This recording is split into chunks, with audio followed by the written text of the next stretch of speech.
A very good evening to all our viewers. Welcome to today's edition of The Agenda. My name is Dr Job Amupanda, your host. Tonight on the show we are joined by Simon Amunime, who until recently was the spokesperson of the Affirmative Repositioning movement, and he and another activist of that movement, Paulus Kathanga, have been in the press following a very heated meeting by the movement at the coast. Simon, thank you for being on the show tonight. Toivo, thank you very much for having me, and greetings to the viewers. Wonderful. Yes. So let's talk about first your status in the movement. You are no longer the spokesperson. What are you in the AR movement? I remain an activist of the AR movement because these things of position just came recently. Yeah. See, the movement started back in 2014. Yeah. But there was no position known by then to say maybe Master Dino is a SG, doctor is a what, and those things. So there was never an issue about, because the nature of activism doesn't really require you to have a position for you to be able to execute or perform. So we never sanction. Usually when I just wake up, I see an injustice in society, you mobilize, you revolt, or you assist. If I go to a Chinese shop and confront, you are never sanctioned by the movement. You identify the need from where you are, and you participate in terms of seeing how do you assist those that are in need and those that cannot help themselves. So I remain a disciplined activist of the AR movement, and we look forward to growing the movement forward. So it has never been about the position. It was mainly just a responsibility that we're given. Yeah. Like in the house, they said today you are going to be cooking, or you are responsible for having the TV remote for that specific week. But that doesn't prevent you from continuing when you are no longer having the remote of the TV. Yeah. You can still continue. Yeah. That's the status quo. Sure.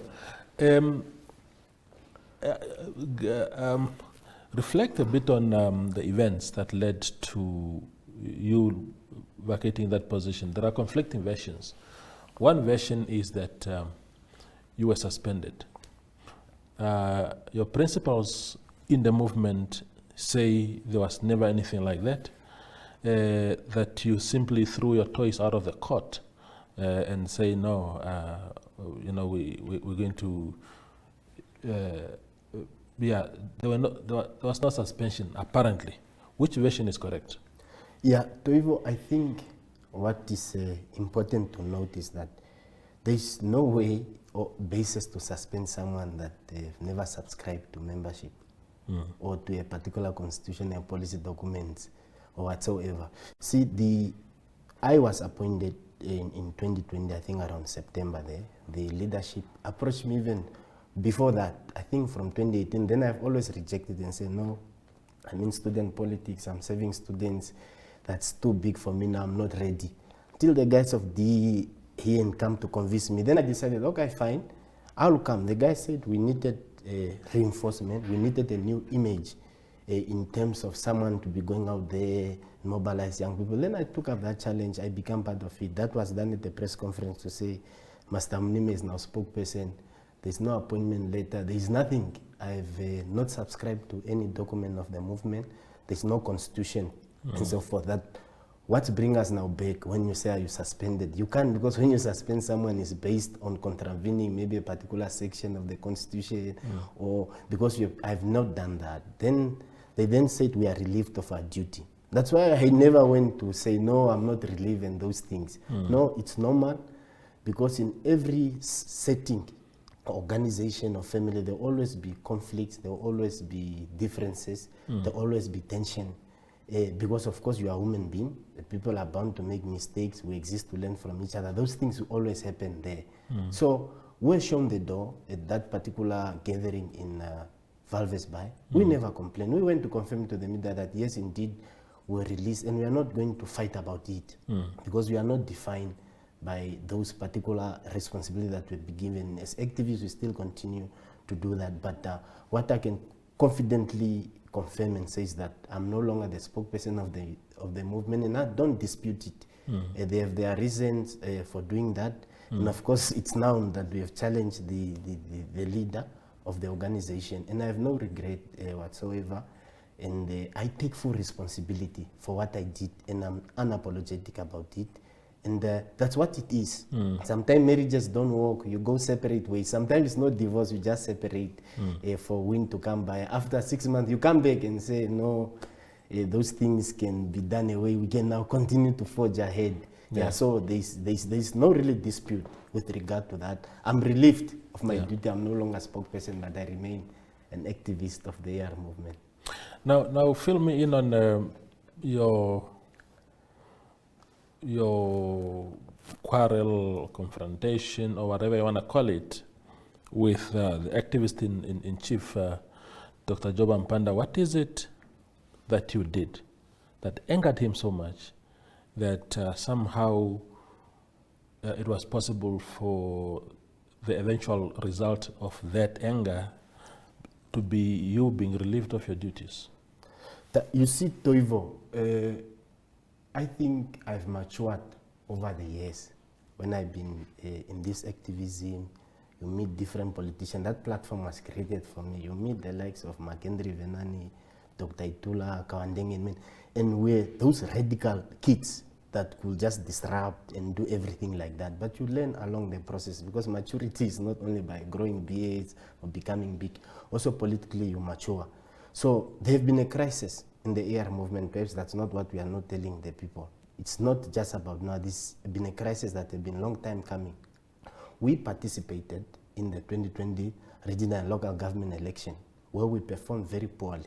Of course, we had AR window register Valves by Swakopmund.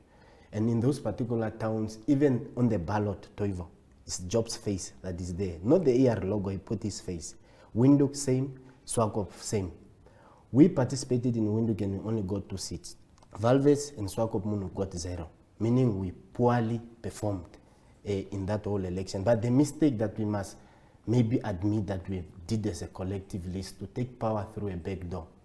We got 2 seats out of 15, then we became mayor. People had the expectation of us, of course, as the organization, as the movement that started mobilizing society as back as 2014 for the land question and the restoration of people's dignity. We took power, we became mayor, but we did nothing out of that. So that discussion then came there to say that we only have 2 seats. The activist in chief, you are a national leader. How do we then just confine you to a locality where you are just going to be in a municipal council of Windhoek? How are you then going to provide leadership to Katima? How are you going to provide leadership if the town council of Shakati is corrupt? Then there was then the idea to say that the other activists must go, then he can provide oversight from outside and guidance in terms of what must happen. That was in principle. We said since he campaigned with the slogan of the incoming mayor, maybe it will be unjust just to say that he doesn't come. We say he must go in for 12 months, there's a rotation, he goes off, we give over to other parties such as IPC or so forth because it was rotation. He comes off as mayor, then we are ordinary. Then when we are ordinary, we send other activists, for example, George and D, to go into the chamber, to go and also provide leadership there and also give their ideas and so forth in terms. So that's what brought the problem. The men refused to leave the chamber, and the argument is to say that you can't be an ordinary councillor while you are head of an organization. You see, even an old man like Lucato, he has a seat in Katima, but he's not there. He has put someone else because as a leader of an organization, you are going to leave us wounded. So that participation of us going into leadership through a back door brought serious problem into the movement, because Toivo, as activists, you've always known us that we mobilize, protest, even when Honorable Kaungu was there, Kadapa was there, you do those things. Now one of your own is there. There's no land that is being provided. There's no services that is being provided. People don't have water. People don't have electricity. People don't have running toilets. Those are issues that we are confronted every day. But you can't take it up and go and protest and go to the city if one of your own is there. But it's there, but it's not delivering on that. And I don't believe him because he has no absolute power to do that. It's in an arrangement and setup of a coalition. So the best thing was to remove him. He provide guidance and oversight from outside. Then he can call the councillor that are inside to order. So that's what brought all this problem in the movement. D said he can't continue with some of this responsibility because of that, and so forth. So that's what brought the initial problem in the movement. So I had a different opinion on that, to say, I don't agree with you to continue as being a councillor there. One is that you are also formally employed at the University of Namibia. The co-councillor there, Honorable LCK Ster, is also employed by the Public Service Social Security Commission. Now you have been with these guys of Dimbulkweni, Noyoma and George since 2014. They've surrendered themselves, they've sacrificed their careers and education. Yet these guys cannot get jobs. They are disowned by some of their family members. So activism is a very expensive exercise. And activism, however, does not mean that you must just be there. You need to eat, you need to bath, you need to even help your mother with a $50 at home in terms of her to put the electricity. So we're saying, since there's an allowance there at the city, and you guys assist with a lot of responsibility at work, because when you are lecturing, you can lecture until 9 o'clock. When do you get time to go to the community? All of them don't go. They can't go to Okanja Park, you can't go to Greenwell, you can't go to Okuranga, you can't go to One Nation. So yours is just to attend council meetings and collect allowances. It's unfair, it's unjust. Let's give these guys that have time along the whole day to go there. When there's no council meeting, they are busy in the community assisting and see how can we help our community. So it was on that basis. Unfortunately, I was not happy. And that's what probably brought a tension between me and the doctor.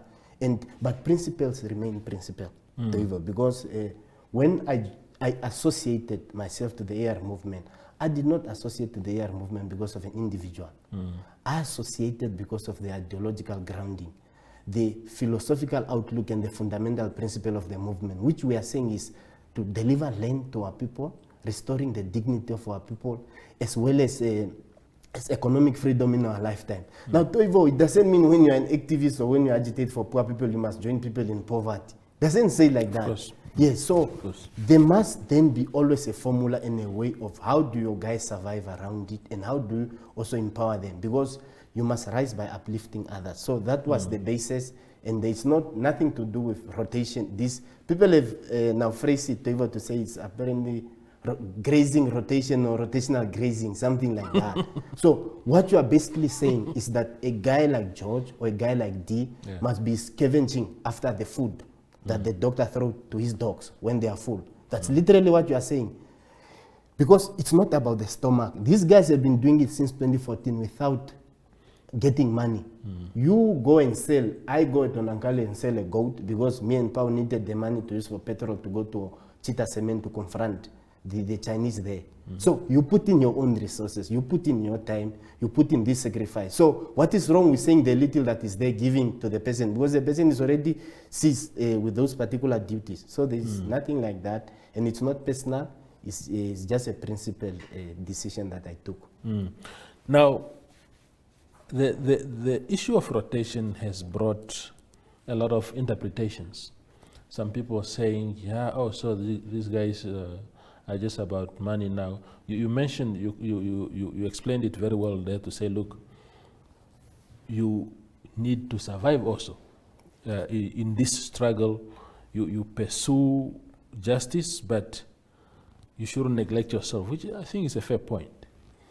But it has also then come across as a scramble for resources to say, now, Job, you have served, go, Elsie, go, let George or Simon come through, and then maybe after 12 months, Simon leaves, Pau comes in, and. Because obviously once you put the rotation in motion, it means then that it must remain so. It must remain in motion for the remainder of the terms, meaning that those that come this year must also leave. And it doesn't give, some argue, it doesn't give a very good perception of the movement and as activists that, they are just in for the dollar. How do you clarify that kind of perception?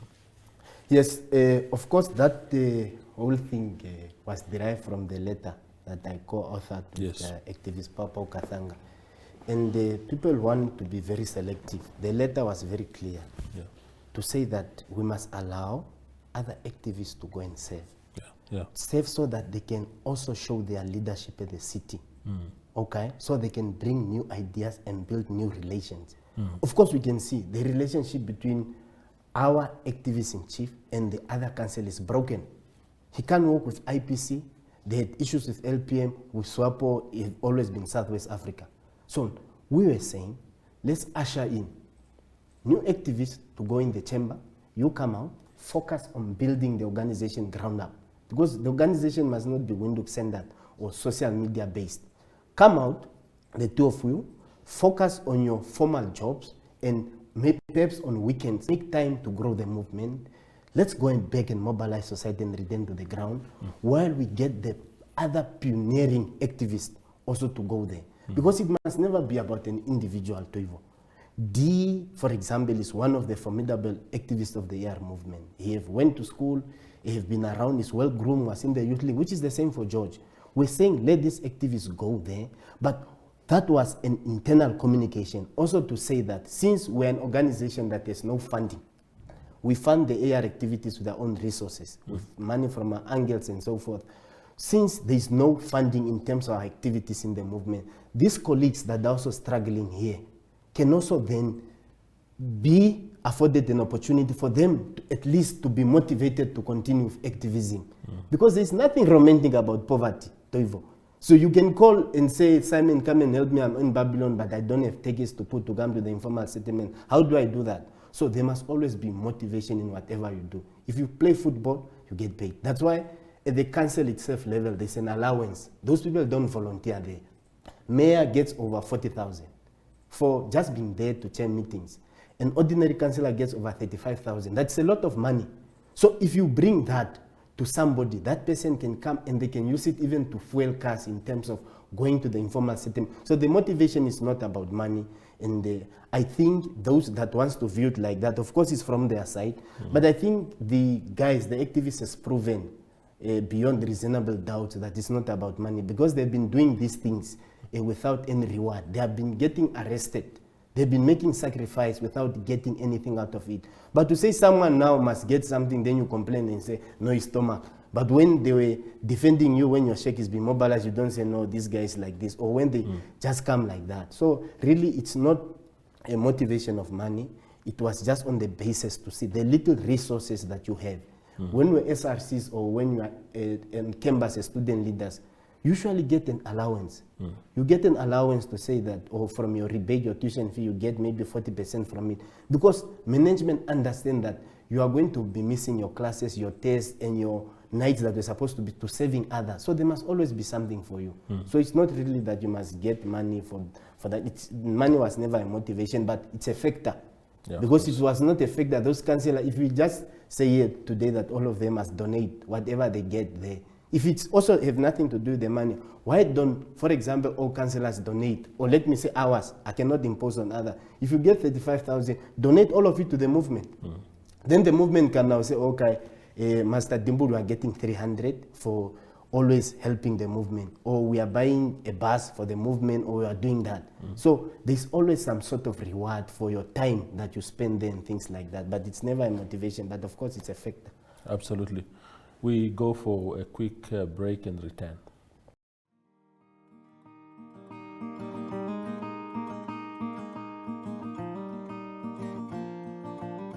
AgriMonitor is jou weeklikse landboukundige program wat jou die jongste nuus in die landbouverwante bedryf en onderwerpe wat daaraan gekoppel is bring.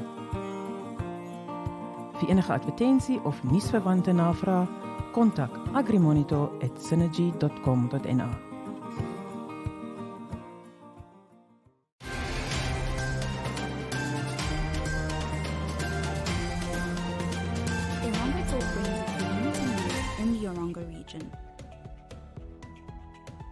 For news-related or advertising queries, contact irongotalk@synergy.com.na.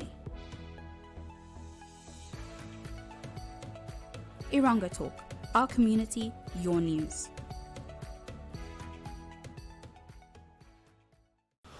We return we continue rather our conversation with Simon Amunime here. Now, Simon, I'm actually very surprised that you seem to be still grounded in your association with the movement, because I think a lot of people thought you would have jumped ship and whatnot. So I think it's commendable that I mean, it says a lot about you as a person, that indeed it's not about positions. You remain a member, and you are happy to be an ordinary activist, and so forth.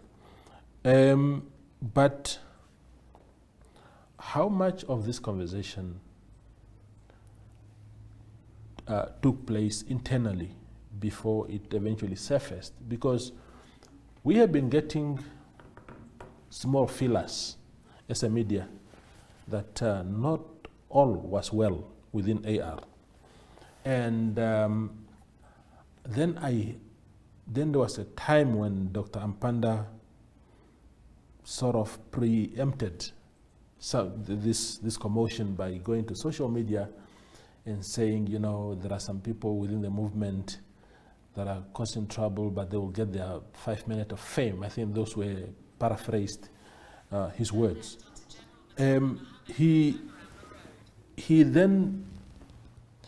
So then when I saw that, as someone who already knew that something was not right, I wasn't too sure what it is.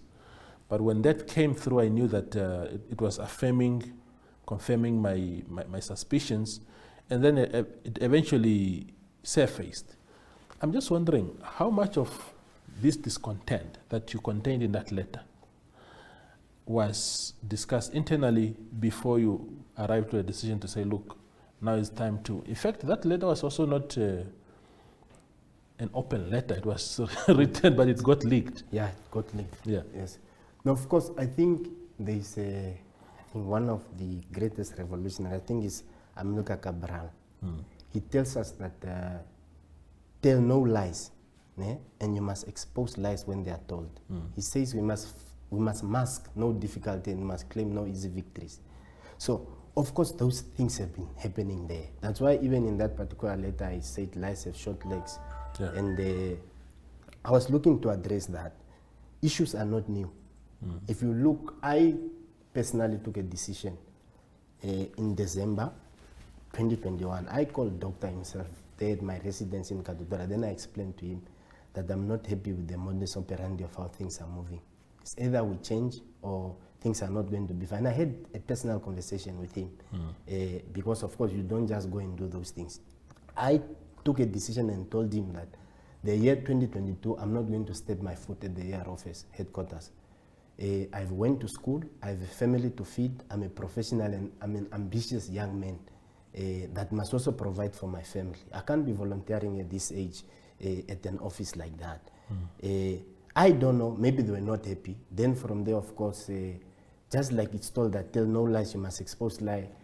Fabrication started on my name that I abandoned the AR headquarters because I ran away with money. Some are saying I was domesticated by a woman in the north. Some are saying my parents are in Swapo, I'm compromised. So they begin to isolate me through propagandas and lies.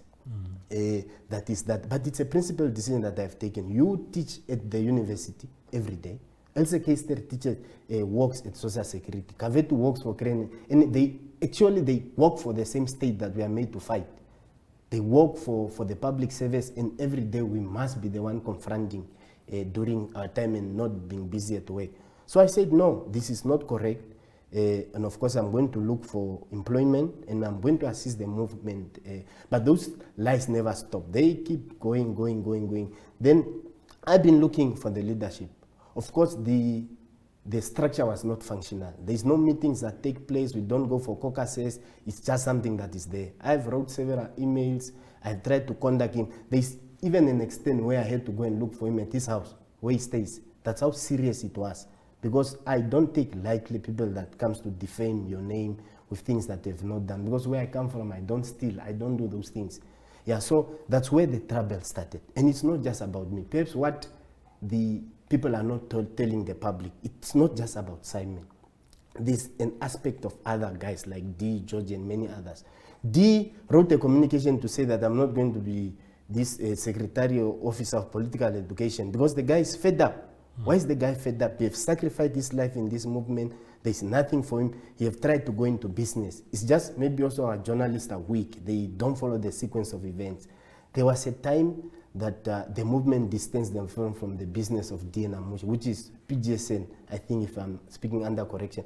Why will the movement come and issue statement distancing themselves from a private entity? So if I own a bar in Okurangava, so the movement must come and say we distance ourselves from Simon's bar. It's because you are fighting somebody.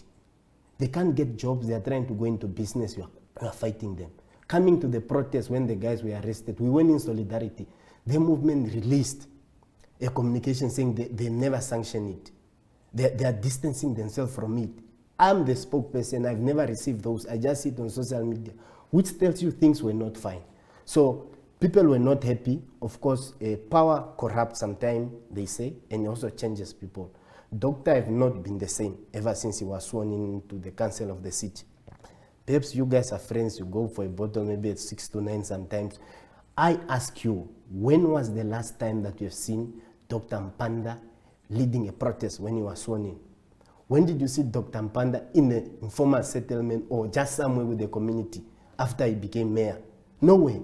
He's no longer an activist, he's become a politician. So he became comfortable.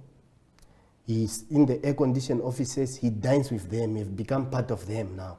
So that's why, but they've given us a good orientation to say that once they are not eating with you, must put sand into their food. He told us so. Everything we are doing is from the doctor. So we are doing exactly that. We need to go back to the basics. Yeah. Have abandoned the struggle. Yeah. We are not giving land to our people. You are in council every day, you are fighting. So we must be cleaning after every day. I have to fight Nekongo, insult him, fight Dr. Itula in protection of you. But what are you doing there? You are failing us and we are inheriting enemies that are not even ours. So if we, the closest people to you, can't tell you that you are heading in the wrong direction, no one will come from Mozambique and say, hey, doctor, you have lost it, go this way. No, doctor have land in Vendukese house, we don't have houses. Doctor has a job. Doctor is well. Perhaps now he lives like an elite. That's what we are saying. Our struggle is not yet attained in terms of the land question and restoring the dignity of our people. That's why we are not happy with the modus operandi in terms of what is happening. Doctor was there, the city only meeting ambassadors, strategic meetings and so forth. Toivo, you yourself, you know, the residents of Windhoek were occupying land there in Ochomise. They were occupying land in Kwanangobe there, in Tobias Anyeko. Doctor couldn't go there. We have to run. All of them were scared there in the offices, there, the chamber. No, we can't go there, they will beat us. We have to take that bullet. I went with activist D. Pau Pau there in Kwanangobe to go and address and give assurance to the masses there of the informal settlement that we sympathize with you. The land question has to be attained and no one must demolish your shed. We even had to confront the police. At least there we saw Councillor Kaungu was there on the ground and even Dr. Itula was there with some white people filming. At least we appreciate they came on the ground. Why can you not go to the ground and provide moral leadership to the people? You started or you came to prominence through this land question. Now when people are occupying land, you are nowhere. Where there's those conflicts in the location, you are nowhere. We must be and we must be happy praising you. When we're campaigning to even the informers, then we're saying, you see that guy Job, it's very good. If he goes there, all of us will get earth. Now people come back and say, hey, Kanepolo, what is happening? You have to go in the house hiding sometimes. People are hunting you. So it's on that basis that we begin to question. So the public must never create an impression to say we are fighting. We are not fighting, we are questioning. When things are not right, you question that things are not right. We couldn't allow doctor to go at that trajectory. As a young man, he's bound to make mistakes, but we are there to guide him correctly that what you are doing is not correct. And the city is a mess, and all of us can attest to that. Nothing positive is coming from the city. So those are some of the really issues that brought these differences within the movement. We differed on a lot of stuff, and we thought that we have lost focus, and we have also lost focus. It was too much with the officials, the ambassadors, but our struggle, because if you even go just back, look, maybe interviews, council meeting where you address, the word land have disappeared in his vocabulary. What word is it? Land. Land. It's either we speak about bicycle lanes or we speak about parks, we speak about those things. Those things are not priority to us. Must give people land We must give them toilets, we must give them electricity and those things, not those strategic things that don't bear results. So we differed on principle, and we still stand by it. Yeah. Tell me, Kanepolo, and please set the record straight. You know, as we started getting curious about where these divisions were emanating from, I came across information that you in particular were receiving some money from, I think, Job Amupanda's monthly salary from the city of Windhoek when he was mayor, and that once his mayorship ended, obviously he lost a bit of income also, and then he also then cut the tap to your pocket. Then you got Bitter. very salty about that. What can you say about that? I've heard it various times. Then I've challenged people. I was appointed in 2020. We're not mayor. We're not in council. I was doing this thing for free of charge. In fact, not free of, I even put in my own resources to do that. I went and asked, got some student intern there to formalize the office, and they will be assisting me, and the organization was gaining shape. So of course, those narratives have been pushed to say the guy is bitter and so, but even in the meeting that happened in Valvespai, I challenge, we live now in an automated world. You must not just make accusations, just provide proof. I bring my bank account, doctor bring his bank account and say there's this transaction that was going every month from doctor to Amunime, or was it done through envelope, like the old days, envelope. There's nothing like that. Doctor, I even confronted him. Then he denied those allegations that have been appearing on his payroll and so forth. And even the statement of the organization have been made public in that submission that we wrote. I don't know who leaked it. They make a contribution. Doctor make a contribution of 10,500. Else Kester make a contribution of 16,000. The office, you paid how much? 20,000. There's a 6,000 remaining, which goes to the administrator of the office, who's someone that is close to doctor, is the neighbor from his village. How do you say now I get money? Now go in the books of the, because why must you contribute money and go and contribute money behind? Why can you not, if there's a contribution that comes from the city, contribute 20,000, then from that money, it indicates that this money goes to Kanepolo, this one goes to this one goes to, so out of all people, doctor just love Kanepolo out of everybody and start giving me money, beside everyone else. So there's nothing like that. Of course, there was a commitment that he said is going to make from his allowance, which is 7,000. That 7,000 is intended for what was called the AR City of Windhoek caucus.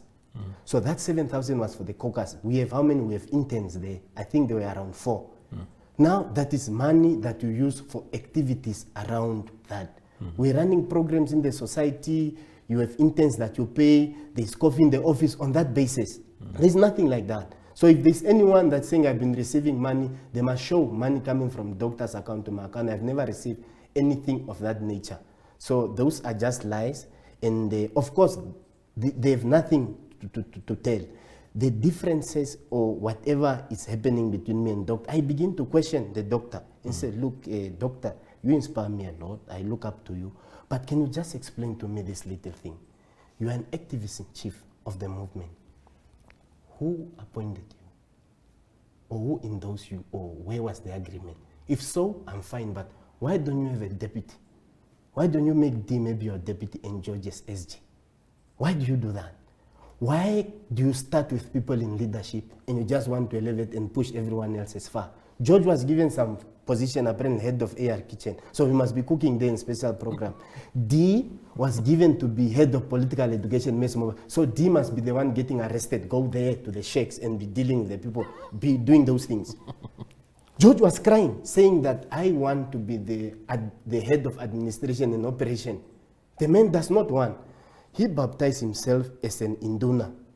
Induna is Muse chief. You baptize yourself as an induna and everyone else must be like your subject. So I did not agree with that because organization must be democratic. So we must be democratic and also there must be consensus. You cannot just make yourself in the head, but you are relegating everyone else to those positions. You must value and appreciate people. So I begin to question those things. But there's no answers. For example, guys like I've the head of legal, I say, where are you getting those things? You just announce tomorrow there's a head of legal, there's a head of... It must be a democratic process. We had a document called Revolutionary Guide. That document therefore speaks that we must set up branches first. When you set up branches, then those branches elect districts. After district, regions, then national, then they come elect a national. You don't start up by appointing yourself. You cannot even do any groundwork. Then who are you leading? Where are your branches? Who are your masses? Who have elected? Who is giving you mandate? So that's the problem, because for an organization to live Toivo, an individual must die. And when I say individual must die, it's not to shoot the person. I'm speaking about the modus operandi and the organizational culture in terms of how decisions are taken, the powers, the collect, because everyone must be a subordinate to the organization. No one must be bigger than it. But now if you just hear, Doctor tweeted something at you now, this AR leader did this. There's no distinction between the movement and Doctor himself.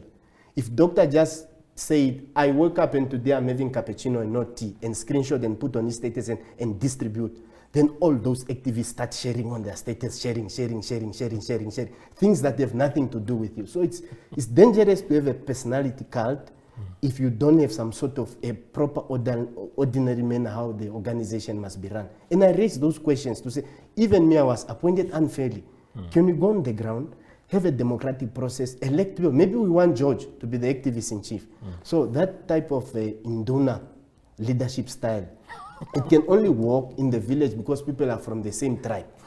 But when you have people, AR have people from different background. You find Hereros, you find Yang, you find Vambus, you find Damaras, you find Caprivians. So an Induna will not be able to lead like that.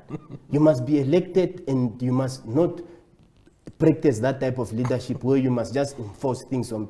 So if I tell you, just here there's a protest on Wednesday, mobilize people in there, where are those decisions taken? We must be able as a collective to come, because leadership is a group project. We must be able to come on the table and say A plus B plus C, D, this is the direction we are taking. It doesn't happen. Even those that are there, they already, Doctor have told us when he was in the youth league, I used to follow his politics, he warned us about the general zombie tendency. That you must not just follow blindly, you don't question, you just, it's exactly what he's doing. So all those colleagues of ours, they just hear Job says something, then they follow. It's even worse now, it's not general anymore, it's specific zombie tendency. Because they become angels, they just follow like that. So once you associate and join an organization, it must be on the principles. It must be on its ideology, it must be on its philosophical outlook in terms of what you want to add. Because individuals comes and go, but organization must remain. So, if Doctor just decide today that he's going back to the youth league, what is going to happen to us if it's about an individual? Or Doctor get appointed today as a Minister of Education. So we can't fight the system anymore because one of us is on the system. You can't. That is on the basis where that happens. So it has nothing to do with the money. There's nothing like that in terms of Bita. I have 3 degrees now. I'm finishing the 4th one. Why must I be? I run successful businesses. I've got the knowledge from school. I'm a consultant. I can come and fix these equipments here of Namibian Sun. So I'm not angry. Even things of the city, I've never said, I can Apollo want to go to the chamber. I was speaking to these guys that are struggling. So there's nothing like that. We go for another break and then return for the last part of the show.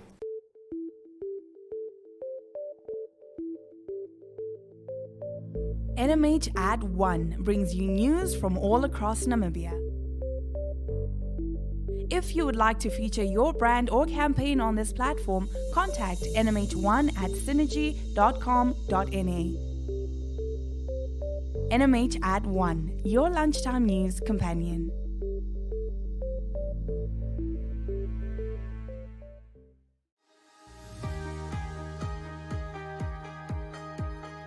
The Regional Review brings you news, views, and interviews from NMH correspondents from across the country.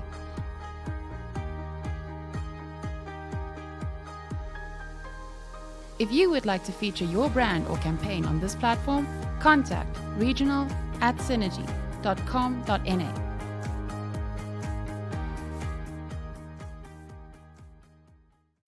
We continue with Simon Amunime for the last part of the show.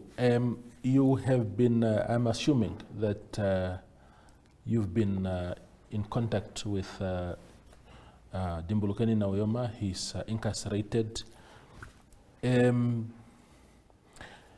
He wrote a letter from jail where he expressed shock at your being relieved of your positions, you and Pau.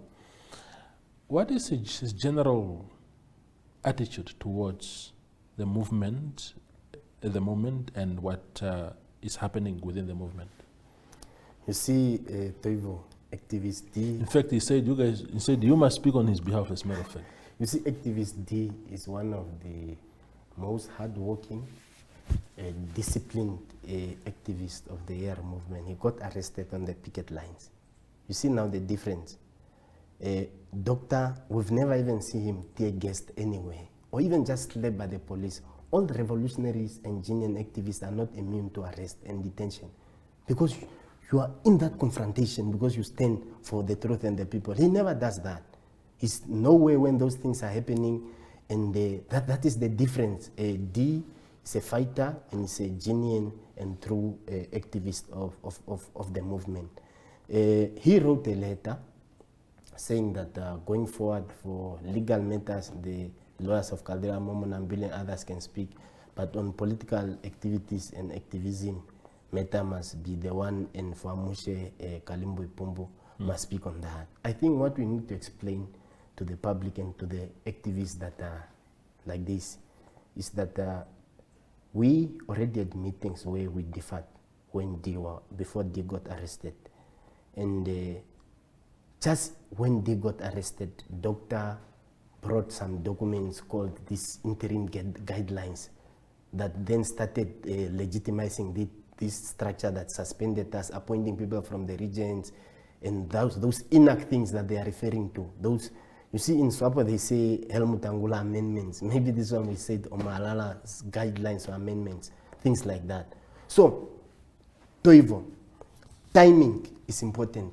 Why are you adapting frameworks or instruments in terms of formalizing, in terms of disciplining people, in terms of giving people structures and appointments and power once one of your own is in prison? Why are you doing it? It's because you have ulterior motives to it. AR started in 2014. Now it's 2022. There was January this year, February, March, April. Why did you not adapt them at the beginning of the year as your program of action going forward? You did as a reactionary method because you want to deal with those that you see as your threat maybe to existence, or they can challenge you somehow in the future. That's the problem that we have. They adapted these documents in the absence of D. But if you say, no, the movement program cannot come to an end because someone is in prison. No, the programs continue. We are speaking about documents that are giving shape. They've appointed 14 regional chair. They've appointed every region is a chairperson, and those regional chairs have assembled some team of 14 people. So when D comes out, you find a fully fledged organization with structures that are operational. Where is he going to fit? Why must it be done in the absence of him? So, but the argument they are using is that no, it's not about founder anymore, the organization have grown. But you started 2014. LPA came after that. IPC came after that. They have structures. Why have you not done it and formalized along those years? Or why did you not do it last year when you were mayor? Or do it those months before they got arrested? So that is the question. For those that don't know, they're just following. So those were deliberate amendments or some guidelines that are being passed to push certain people out, that are questioning the doings of the doctors. That's why even the guys of the DIS don't agree with those things. It's just a matter of time for them to come out, and we are going to deal with those things. That's why I'm not moved. I'm not easily shaken by those things. We have no constitution. Adapt the constitution first at Congress, then the constitution gives you power and mandate to come up with disciplinary policies, financial policy, and those things. You don't just start a draft constitution. It's doctor that brought it. Guidelines is him. Revolutionary guidelines. Where do you discuss? You just come and impose document on people. Maybe we have a different view, or we want to do other things. So it's on the basis of that, and I think the ball is in the hands of the doctor for him really to introspect and reflect in terms of himself as a leader, if it really can self-correct, and just also come to the table and say, guys, I'm ready to repent. Let's work. Mistakes were done. Let's close the chapter. Let's move together in unison. That can be done. But yet, if he wants to fight and say that I'm going to, the same way he goes and respond to the letter, because those letter and submission was an internal letter.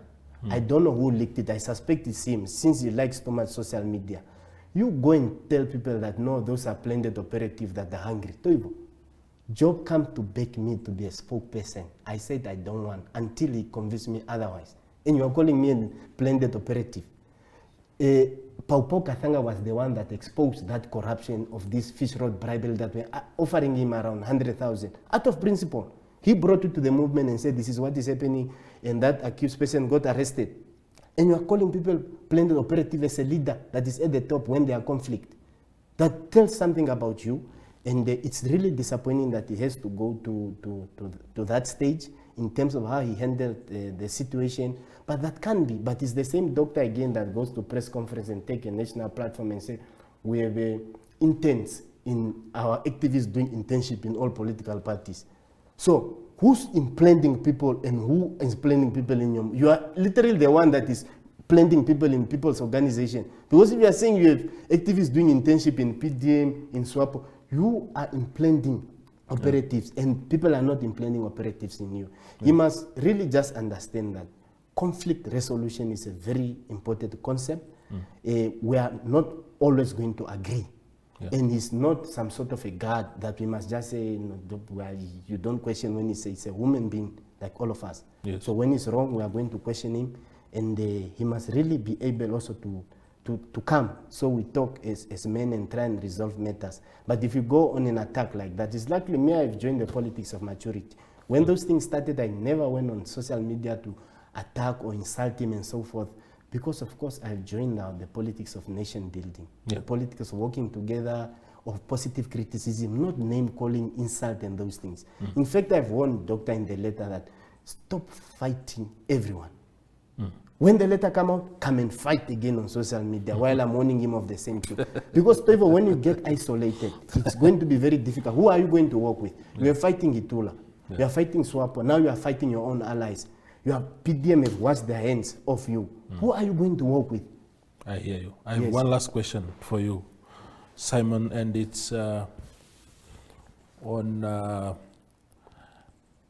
you know, you seem to be passionate about these things, about politics, about activism. I mean, but at what cost? Do you have any regrets in your journey of activism to say, look, if I had known, I would have stayed away? Does that idea cross your mind, or there's that fortitude that irrespective of what your principals in the movement are going to do, you are clear on your path and you would want to? Because one of the things that you mentioned in the letter is how your association with the movement has robbed you of opportunities. Life opportunities, jobs and whatnot. You have 3 degrees, you are about to get your 4th, but somehow you are being rejected, I suppose, left, right and center because of your association with the movement. Do you regret anything? I have no regrets, Toivo. I took that decision when I was sober. I was not drunk when I did so. In fact, I tell people that I'm a product of the community. I emerged from those zones of struggle. I've known the pain. I don't do these things because someone convinced me to do it. I do it out of my own conscience. I grew up in a place where we do not have a toilet. I grew up in a place where there is no water. I grew up in a place where we sleep 6, 7 in the room. So it's those struggles that have informed my conscience to continue on their behalf. I have no regret whatsoever. And once you take that decision to participate into that political space, you are always prepared to live with the consequences. And I'm prepared to do so. But life is like that. Once bitten, twice shine. When one door closes for you, another one opens for you. We have a brain. You don't sit on your brain. You don't need just to be employed by government for you to be able to survive. We went to school, we got skills. There's something that I can do for myself and so forth. But also we must also understand that the political climate is never static because it changes all the time. It's like the weather, and the balance of forces keep changing. For example, Dr. Hage Geingob, the differences of the founding father, he left to America and became the president one day. So the climate does not remain static, and the balance of forces will always change. So those are the dynamics. I'm confident, I'm happy, I'll continue doing, because my life is about politics, nothing else. I don't play soccer, I don't do those things. And it's about politics. Yeah. And even if I have to be a consultant and write for Toivo speeches, for politicians in parliament, it's work. Doesn't mean you must just be employed by government or a formal job in the bank to do so. But that is for me. What about other activists that got involved without understanding the consequences of this? Many of them have degrees there. Some of them have went to school. Some can't even get internship. Maybe the regret that I took 3 young bright ladies from NAST to be their assistants and intern at the office. Now they are stranded. They can't register there because the last semester they must get internship. Wherever they go, just these are troublemakers. But us as the collective, as a leadership, what ideas or what provision do we have in place in making sure that we empower our people? There must be a way in terms of how we empower people. Either establish businesses, establish whatever we can do to empower those people that are close to. Even if I have to say to you, this month we contribute 500 so that this person can have a small tuck shop. Let's do that. Yes. It must not just be about ourselves, because for us we have bread at the table. The other activists go home working and there's nothing to eat. So we must find ways in terms how do we empower those activists that are following us, that believe in the struggle. Kanebolo, it was a pleasure having you on the show, sir. Thank you very much for having me. Yeah, wonderful. There is Simon Amunime. He is the former spokesperson of the AR movement, talking about, of course, the events that culminated in his in his ouster from the position that he held. But he says he remains within the movement. Thank you for watching. Sunset News is a daily news show focusing on national headlines as well as international news. If you'd like to feature your brand or campaign on this platform, please contact sunset@synergy.com.na. Sunset News. Don't end your day without us. 3, 2, 1. We Talk brings you community news that lies at the heart of Windhoek residents. If you would like to feature your brand or campaign on this platform, contact wetalk@synergy.com.na.